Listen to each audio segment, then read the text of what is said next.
જામનગર જિલ્લાના પંચકોશી એ police station વિસ્તારમાં જામનગરથી Kalavad road ઉપર વિજલખી ડેમની બાજુમાં મોગલ માતાના મંદિર પાસે જ એક જીપ કંપાસ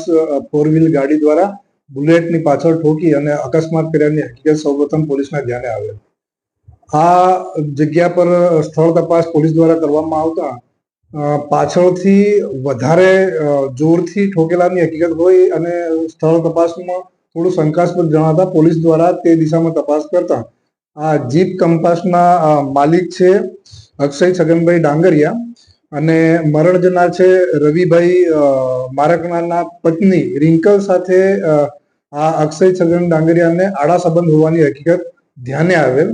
ત્યારબાદ આ કામના ફરિયાદી છે ધીરજલાલ મારકણા જે મરનાર રવિભાઈના પિતા છે તેમને પણ પોતાની ફરિયાદની હકીકતમાં એવી હકીકત જણાવેલ કે આ જે આડા સંબંધની હકીકત તેમને ધ્યાન પર હોય તેમને તેમના વહુને પૂછપરછ કરતા વહુ દ્વારા તેની કેફિયત આપેલ અને વહુ દ્વારા જણાવેલ કે અક્ષય સાથે મારે